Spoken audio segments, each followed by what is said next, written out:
नमस्कार दोस्तों, trending times में आप सभी का स्वागत है। आज पूरा विश्व 7वां विश्व योग दिवस मनाएगा। इस विश्व योग दिवस की थीम कोरोना से बचाव है। पहला अंतर्राष्ट्रीय योग दिवस 21 जून 2015 को मनाया गया था। इस हिसाब से यह 7वां विश्व योग दिवस है।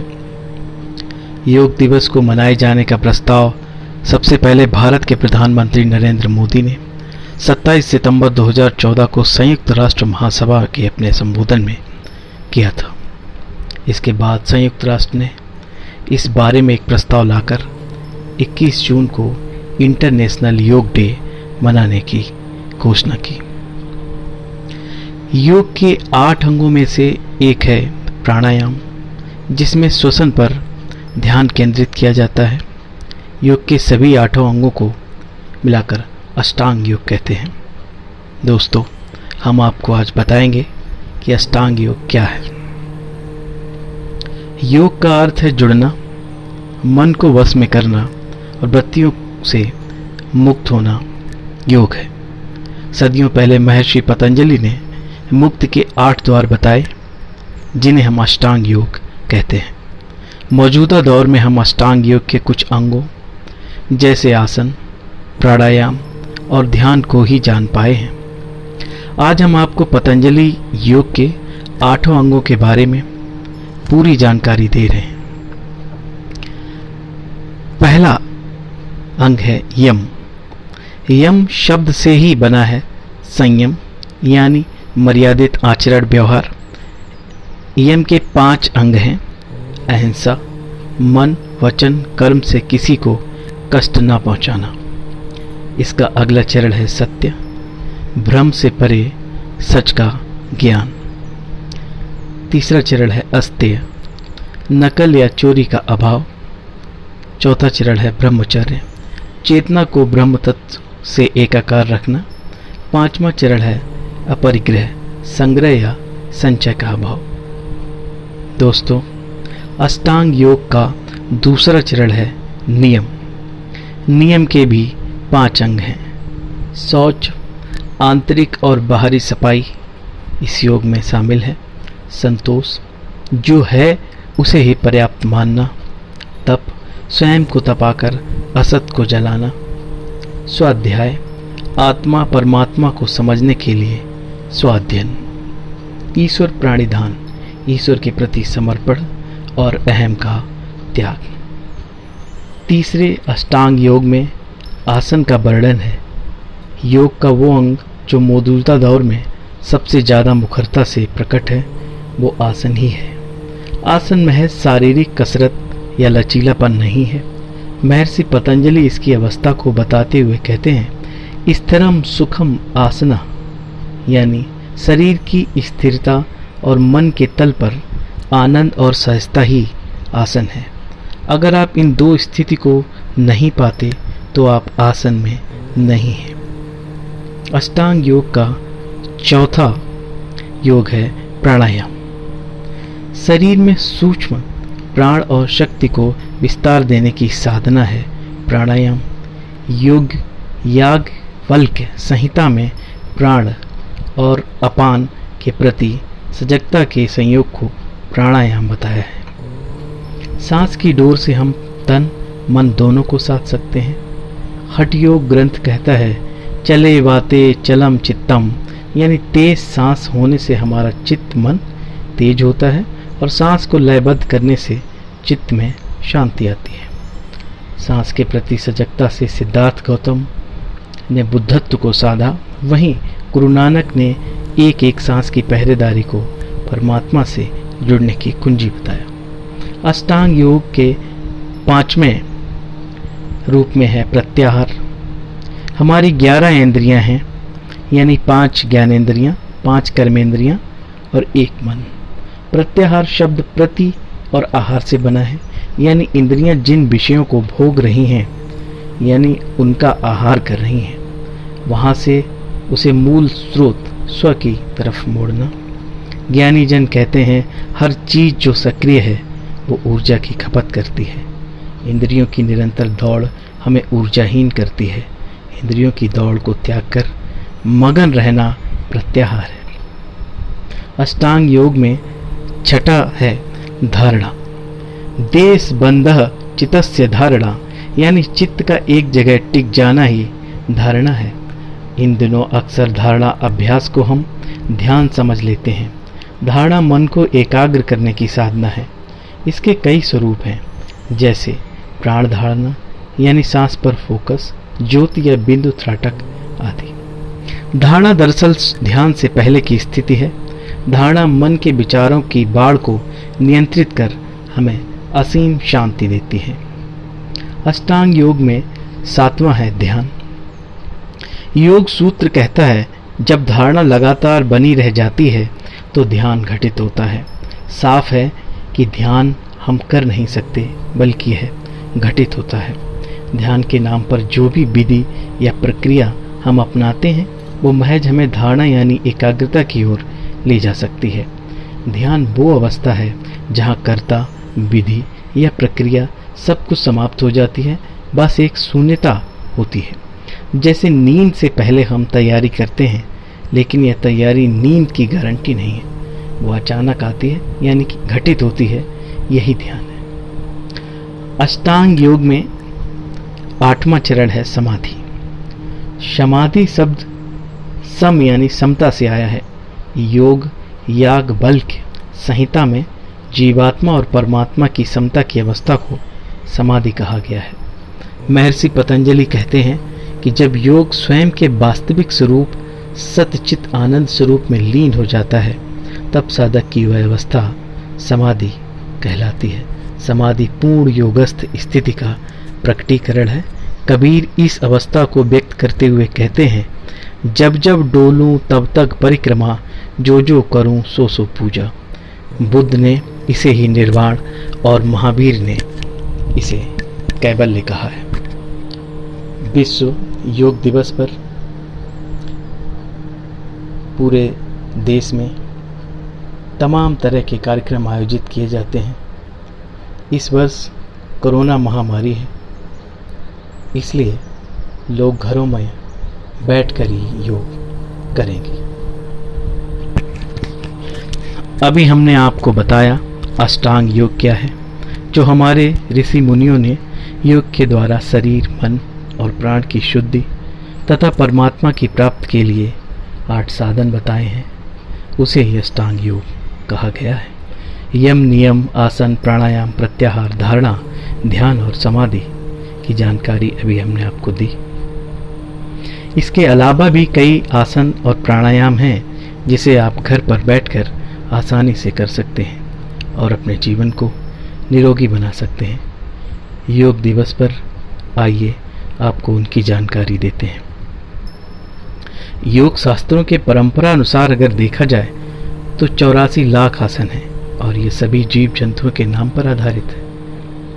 इन आसनों के बारे में कोई नहीं जानता, इसलिए 84 आसनों को ही प्रमुख माना गया है और वर्तमान में 32 आसन ही प्रसिद्ध हैं।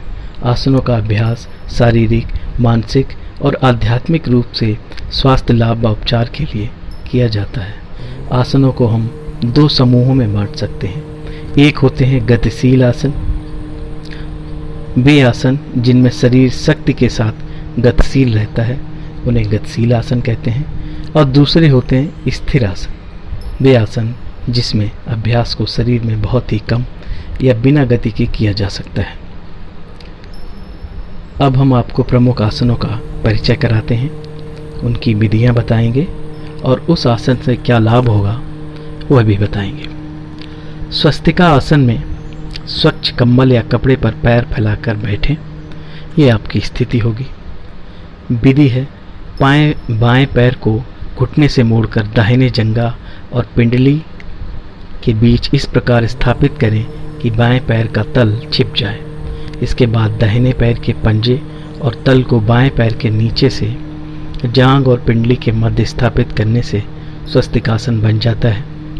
ध्यान मुद्रा में बैठें तथा रीढ़ सीधी कर श्वास खींचकर यथाशक्ति रोकें। इसी प्रक्रिया को पैर बदल कर भी कर सकते हैं। स्वस्तिकासन का लाभ पैरों का दर्द, पसीना आना, पैरों का गर्म या ठंडापन दूर करता है। यह ध्यान के लिए भी बढ़िया आसन है। गोमुखासन। इस आसन की विधि दोनों पैर सामने फैलाकर बैठे, बाएं पैर को मोड़कर एड़ी को दाएं नितंब के पास रखें, हाथ को पकड़िए, गर्दन और कमर आपकी सीधी रहनी चाहिए। एक ओर से लगभग 1 मिनट तक करने के पश्चात दूसरी ओर से इसी प्रकार करें। जिस ओर का पैर ऊपर रखा जाए उसी ओर का दायां बाएं हाथ ऊपर रखें। इससे लाभ, अगर किसी को अंडकोश में वृद्धि, आंत वृद्धि है तो उसमें इसका विशेष लाभ है। धातु रोग, बहुमूत्र एवं स्त्री रोग में भी ये लाभकारी है। यकृत, गुर्दे एवं वक्षस्थल को बल देने में भी इसका इस्तेमाल किया जाता है। संधिवात और गठिया को भी गोमुखासन दूर करता है। अब हम आपको बताते हैं गोरक्षासन। गोरक्षासन में दोनों पैरों की एड़ी तथा पंजे आपस में मिलाकर सामने रखिए। अब सीबनी नाड़ी को एड़ियों पर रखते हुए उस पर बैठ जाइए। दोनों घुटने भूमि पर टिके हुए हों। हाथों को ज्ञान की मुद्रा में घुटनों पर रखें।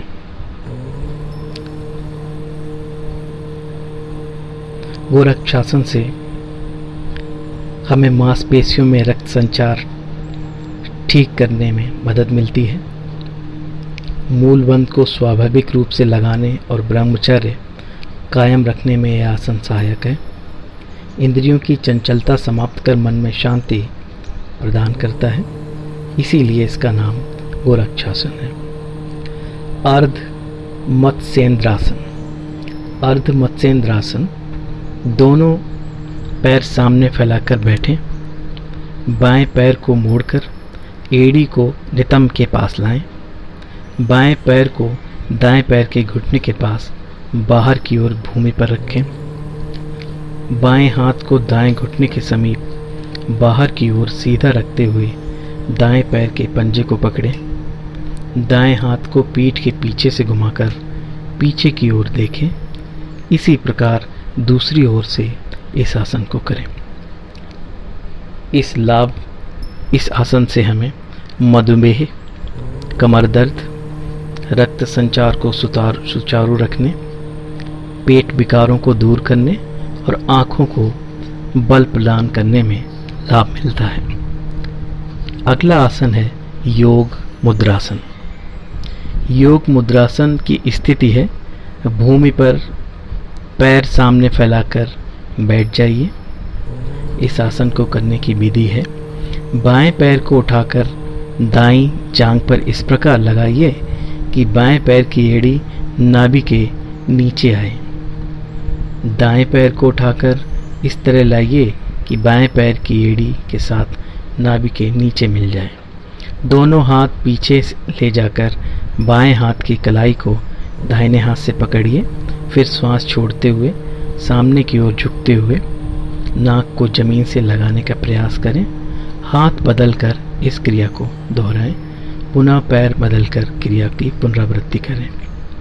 इसका लाभ, आपका चेहरा सुंदर होगा, स्वभाव विनम्र रहेगा और मन एकाग्र रहेगा। उदाराकर्षण या शंखासन। शंखासन की स्थिति है काग आसन में बैठ जाइए। इसकी विधि है हाथों को घुटनों पर रखते हुए पंजों के बल उकड़ू बैठ जाइए। पैरों में लगभग 1.25 फुट का अंतर होना चाहिए। श्वास अंदर भरते हुए दाएं घुटने को बाएं पैर के पंजे के पास टिकाइए तथा बाएं घुटने को दाईं तरफ झुकाइए। गर्दन को बाईं ओर से पीछे की ओर घुमाइए व पीछे देखिए। थोड़े समय रुकने के पश्चात श्वास छोड़ते हुए बीच में आ जाइए। इसी प्रकार दूसरी ओर से भी करें।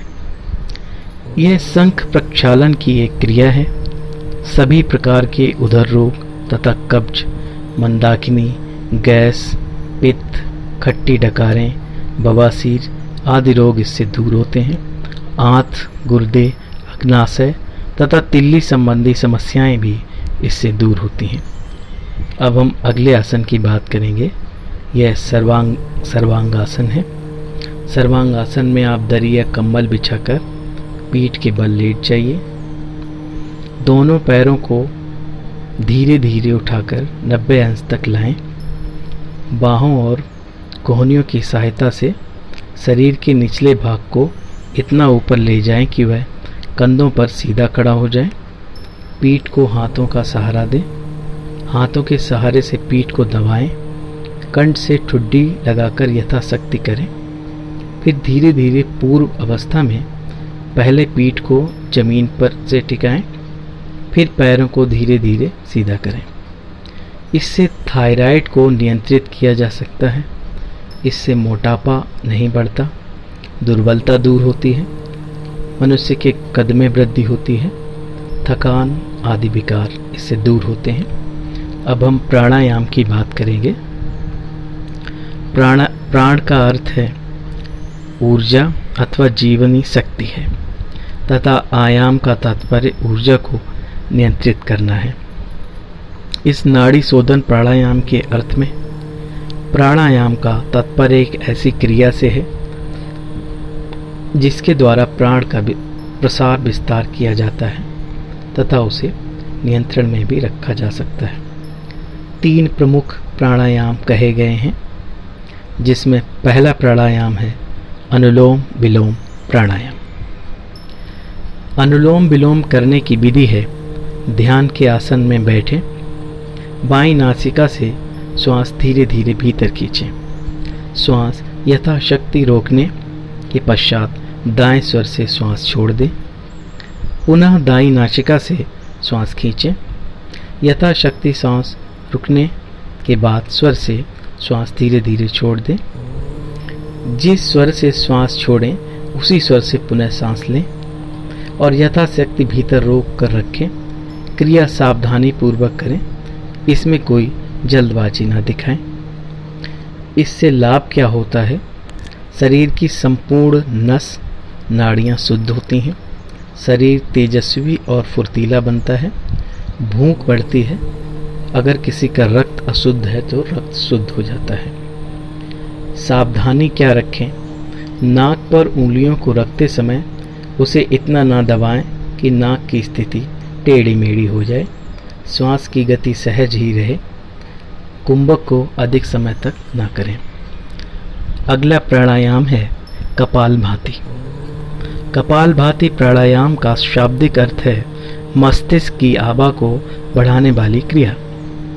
इस प्राणायाम की स्थिति ठीक भस्त्रिका के ही समान होती है, परंतु इस प्राणायाम में रेचक अर्थात श्वास की शक्ति पूर्वक बाहर छोड़ने में जो जोर दिया जाता है, श्वास लेने में जोर न देकर छोड़ने में ध्यान केंद्रित किया जाता है।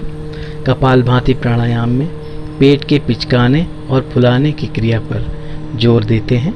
इस प्राणायाम को यथाशक्ति अधिक से अधिक करें। इस प्राणायाम के करने से हृदय, फेफड़े, मस्तिष्क के रोग दूर होते हैं। कफ, दमा, श्वास रोग में लाभ मिलता है। मोटापा, मधुमेह, कब्ज, अम्ल पित्त के रोग दूर होते हैं। मस्तिष्क और मुखमंडल का ओज बढ़ता है। अगला प्राणायाम है भ्रामरी प्राणायाम। भ्रामरी प्राणायाम में किसी ध्यान के आसन में बैठें। आसन में बैठकर रीढ़ को सीधा कर हाथों को घुटनों पर रखें।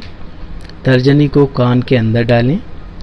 दोनों नाकों के नथुने से श्वास को धीरे धीरे ओम शब्द का उच्चारण करने के पश्चात मधुर आवाज में कंठ से भौरे के समान गुंजन करें। नाक से श्वास को धीरे धीरे बाहर छोड़ दें। पूरा श्वास निकाल देने के पश्चात भ्रमर की मधुर आवाज़ अपने आप बंद हो जाएगी। इस प्राणायाम को 3 से 5 बार करें। ये लाभकारी सिद्ध होगा। इससे आपकी वाणी तथा स्वर में मधुरता आएगी। हृदय रोग के लिए लाभप्रद है। इससे मन की चंचलता दूर होती है, मन एकाग्र होता है, पेट के विकारों का शमन होता है, उच्च रक्तचाप पर भी यह नियंत्रण करता है। दोस्तों, विश्व योग दिवस के अवसर पर आपने जाना अष्टांग योग और कुछ प्रमुख आसन जो आप घर में बैठकर कर सकते हैं। अगर आपको हमारा चैनल पसंद आता है तो इसे सब्सक्राइब करें और बेल आइकन का बटन दबाएं। शुक्रिया।